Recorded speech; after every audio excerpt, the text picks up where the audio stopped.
Bonsoir à tous. Salut to Montreal. I don't even know where to start, honestly. I want to speak as naturally as possible. That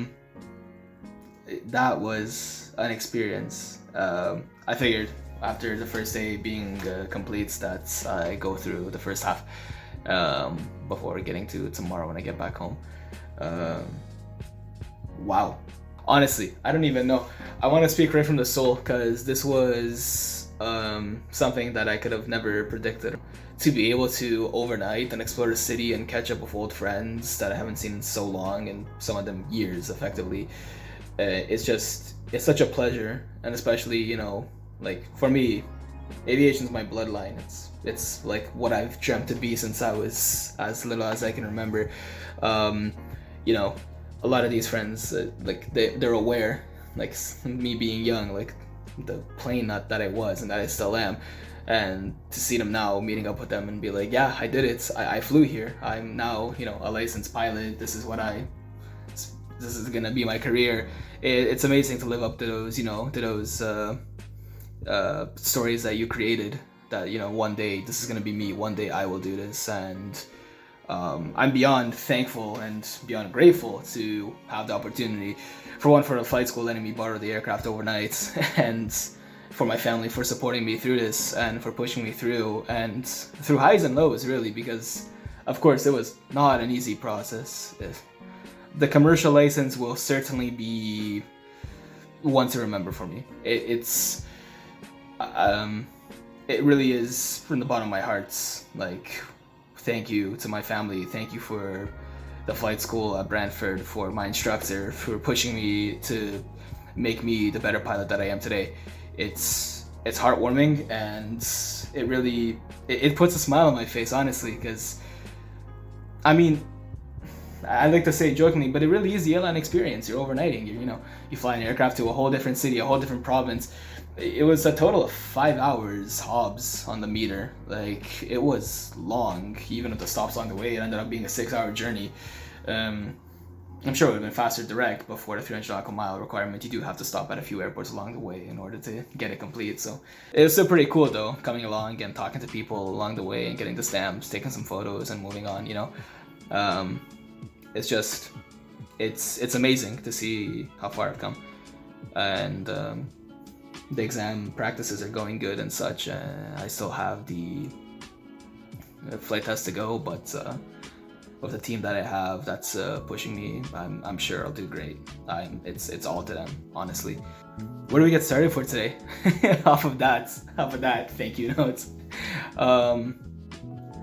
7 a.m. Let's start from the very beginning. 7 a.m. I show up. I'm supposed to leave pretty early so I can meet up with my friends a little bit earlier on today.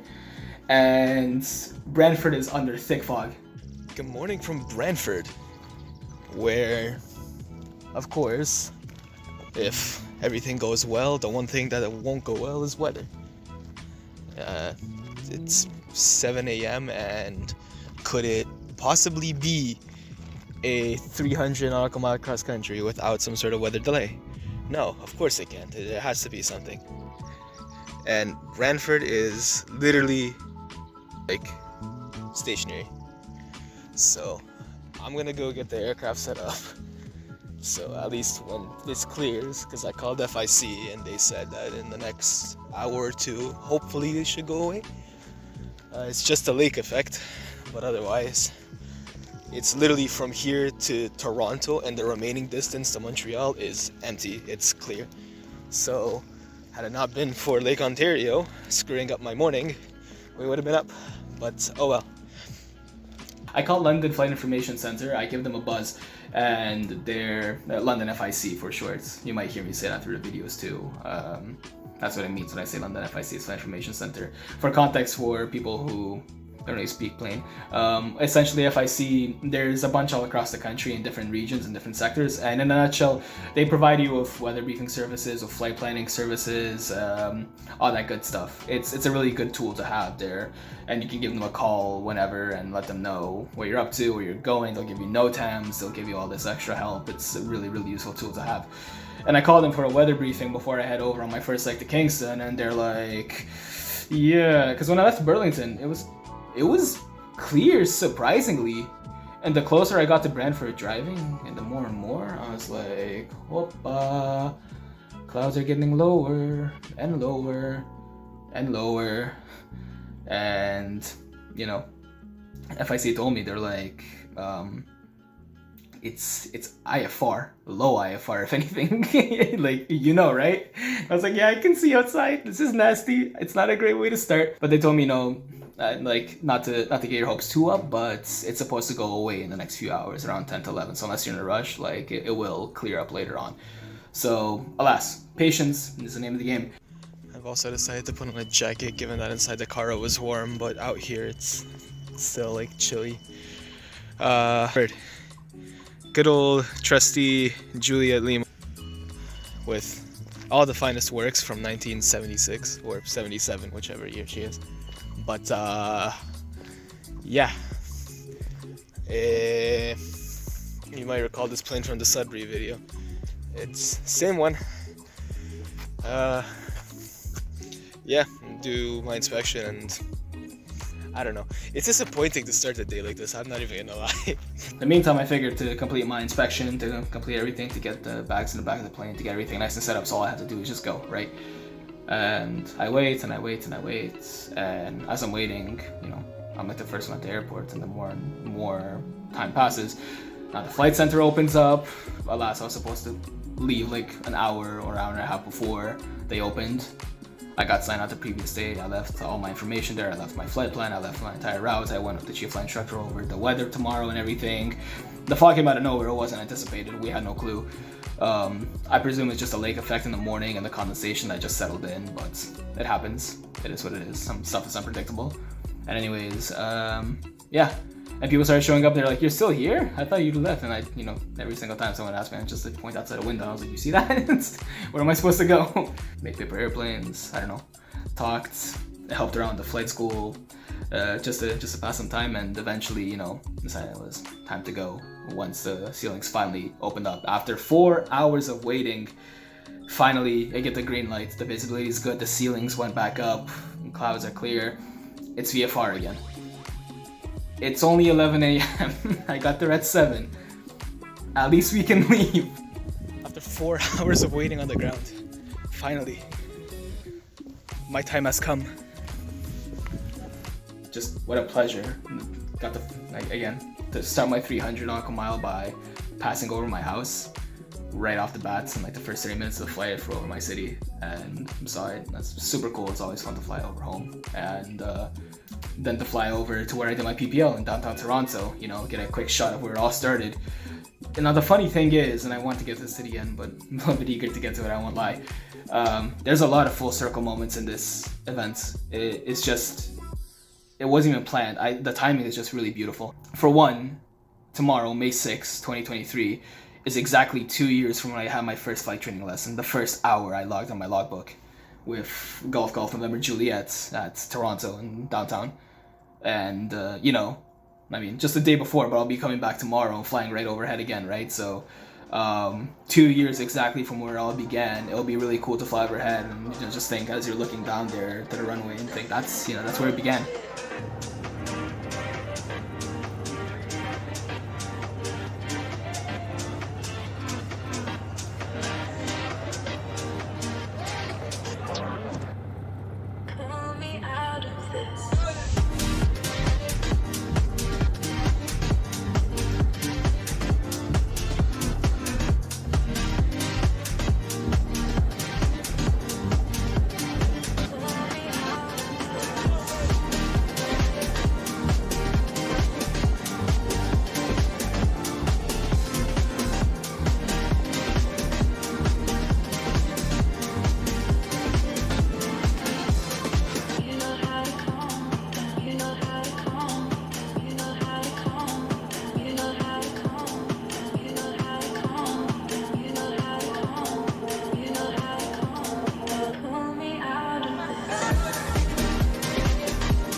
That's where I took off for the first time.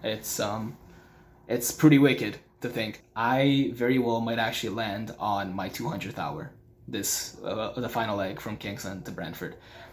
I anticipated on being an 8.4, 8.5 hour trip, round trip in total on the Hobbs meter, but after flying this leg to Montreal, the entire 3 airports, it ended up being 5 hours. It was a little bit more because there's some things that you can't always anticipate. There's some variables that get thrown on the day of. You can't always catch them. So it's pretty likely it might be 5 hours, maybe less, maybe more.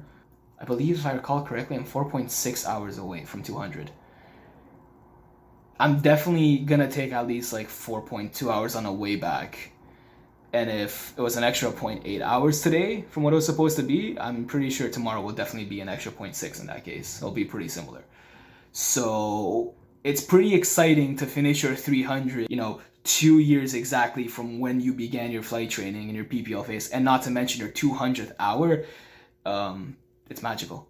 There's certain things that, they just get aligned on their own naturally. And it just makes them all the more special because you catch them. You don't even know. They just come up along the way. You look at your logbook and I was like, wait, really? Darn, that's cool. But I'm super excited.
Anyways, land in Kingston. Some really pretty sights, truthfully.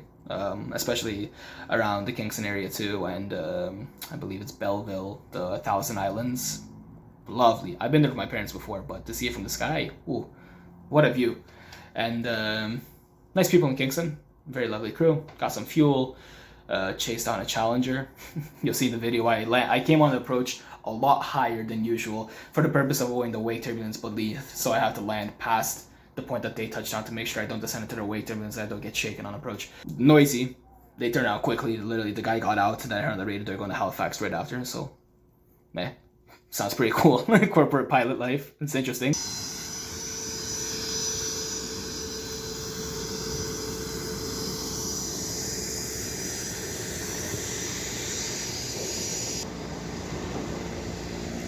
But they got going. There's a lovely Kodiak on the floats sitting there, the orange plane. Beautiful bird. Yeah, got my fuel, made a coffee real quick. Not a coffee person, I won't lie. But it was okay. It was good. It was refreshing at least. Kept me awake.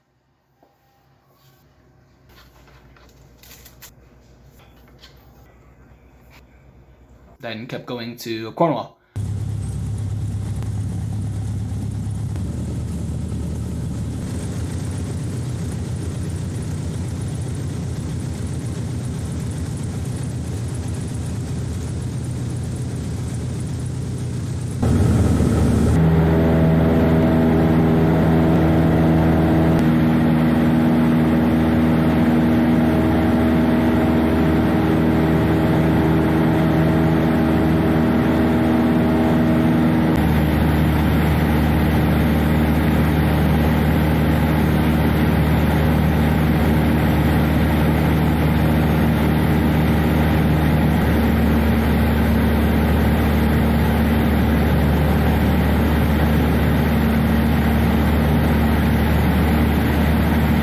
Cornwall was a little bit busy.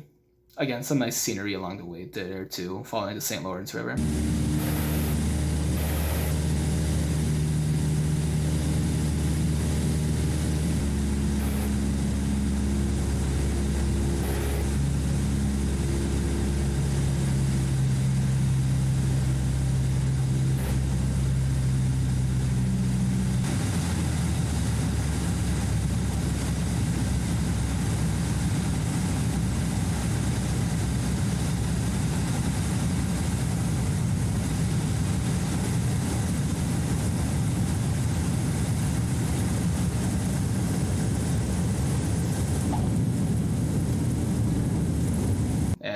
Then I carried on my merry way to Montreal, and that was scenic. The approach from the St. Lawrence, and as you're going, you can see the terrain slowly forming, and there's some mountains in the distance. Not very big, but they're decent sized, smallish to medium mountains. You can see just on the horizon as they're building up, and as downtown peers over towards you. It's such a beautiful sight.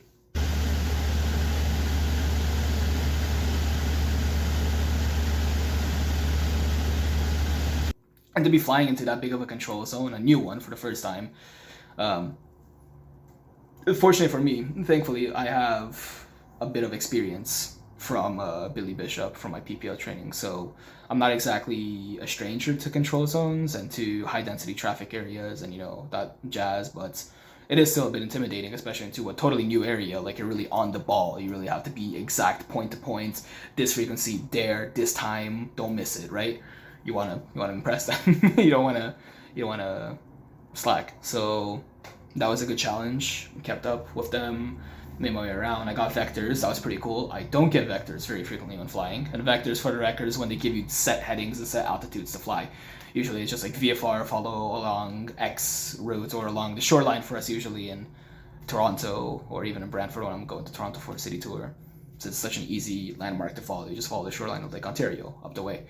Well, then Montreal, aside from St. Lawrence, you actually had to give me vectors around to go around the Trudeau International Airport up to St. Hubert, and that was neat. Some good practice from all the under the hood IFR, really having to follow the headings exactly and really having to be nice and steady and nice and calibrated.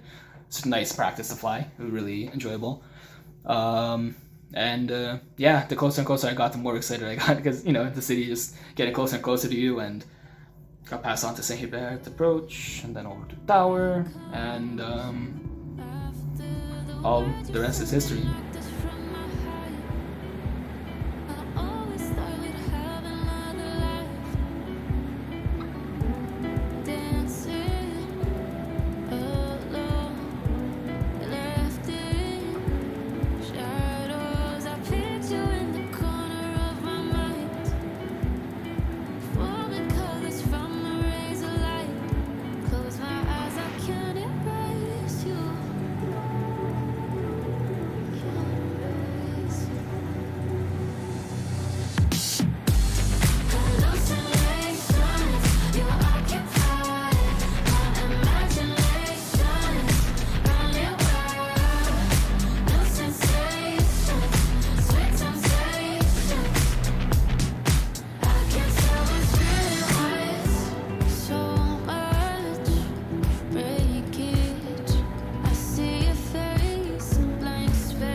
Eddie Chalieu, flight school, very nice staff, welcoming. We have successfully arrived in Montreal after a very long flight. Had a flight instructor help out right away and help me out. Told me where to put the plane. I told him I explained him overnight. Need to get some fuel. Blah blah blah. Very helpful, very kind. Assisted me through and got going to downtown.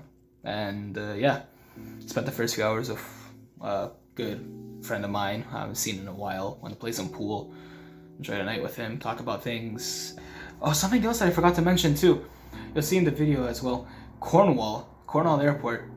They have 2 big billboards of advertising right on the approach path of runway 10. I think it was 10 if I recall correctly. Yeah. I guess. I'm pretty sure it was intended for the highway, but I guess it works too for pilots as well. But that was neat. And thinking of what else was pretty cool along the way. Yeah, that's about it for today. Until tomorrow in that case, and to see what else there is to do. But until then, also go explore the city a little bit. I haven't been here in like, I want to say 4 years, if I'm not mistaken. It's nice to be back. It's certainly a cool place. It has its own little like tune to it. It makes it unique. It makes it stand out. I find it a very festive city, personally. It seems like it's got a lot of events, has a lot of life to it. So until then, good night for now. Good morning, day 2. That was a very smooth flight back home. That was really, really nice. The hotel was really, really well kept. It was very neat. They had complimentary hot chocolate and tea downstairs 24/7. That was a nice little touch, especially at evening. What essentially they did, they took a old Victorian house on Sherbrooke Avenue in downtown, and they remodeled it into what is now, I think, 30 hotel rooms. But the staff were super friendly, and on that topic, I must mention that after many years of high school French class and IB French and a little bit of Duolingo here and there, it was very satisfying at the hotel and in the city too, wherever I could, to actually be able to hold a conversation in French. It's not like assignments where you submit something and then you forget about it. That was really fun, I won't lie. Getting away with a conversation and not using a single word of English. You kind of felt like, yes, I did it. It was a good challenge. Met up with my other 2 friends, and one of them gave me a tour around the McGill campus. Really, really, really nice university. From the looks outside, it looked super, had like some sort of like castle influence to it. It was very, very neat, very historic. And the location too, it's really cool to see where they put it. It's in the center, well, more to the northeast, if I'm not mistaken, of the city center, but it's surrounded by parks, and you have, of course, Mount Royal right beside. And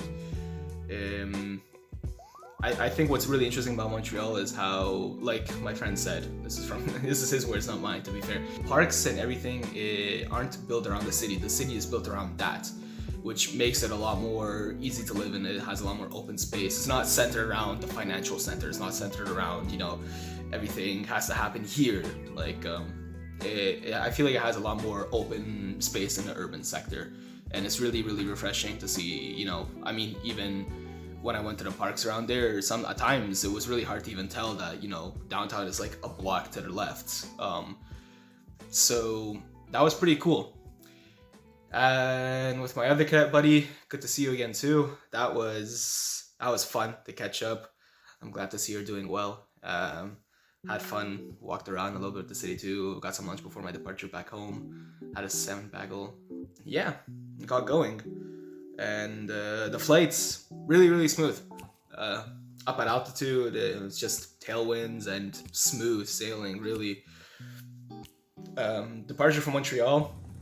Another really interesting thing, I got vectors out again to avoid the international airports, and that was pretty neat. It was pretty bumpy. I couldn't go too high up. They didn't let me past just above 2,000 feet at most. That was just the first leg to Cornwall. Low, a little bit bumpy. You have all the convective activity from the grounds, rising air, right? And like 3,000 to 5,000 feet, it's just like, a little bit turbulent because of the convective activity. But above that, from Cornwall back to Kingston, pretty long leg. I got opportunity to go a little bit higher, and it was really, really smooth. It was clocking about a ground speed of like 100, which in a 152 it's pretty good. Those things aren't really meant to be fast. 100 knots is about 185 kilometers an hour. So usually I'm used to in the 152 doing like 80 knots ground speed. An extra 20 knots is nice. But yeah, man, in Kingston, got some fuel. It was nice. The sunset was beautiful, and along the way also, of course, having to make a little bit of a celebration for my 200th, I only thought it was appropriate to bring a little one of those festive blowers or whatever you call them. But that was fun. Take a little moment to, especially on such a beautiful fuel like that. I felt it was really appropriate weather to celebrate an occasion like that. And yeah, I also discovered that it was my 470th landing in Brantford. That was really neat. That was that was something. Really, the main thing for me that I like to get out there is that I'm really, really, really grateful. I am really thankful for this opportunity in the part of the flight school for allowing me to pull off my 300 this way, where I don't have to return the same day. That means a lot. It really made it special for my career. Again, your 300 nautical mile only happens once, and getting the authorization to go and enjoy time there and have fun just made it all the better. And of course, to my friends and even more importantly to my family, it's like, this is because of you guys, frankly. Not done yet. I have much more to go, but this is a big part of my career, and this is a stepping stone forward. And without you guys, I mean, the motivation and the push factor there, you know, you can do it, keep going. Thank you from my heart, honestly. This is for you guys. It's I wouldn't be where I am without the support that I've gotten from everyone. So with that being said, all I have left for my commercial license now is my exam and my flight test. Blue skies and tailwinds to many more adventures. See you next time.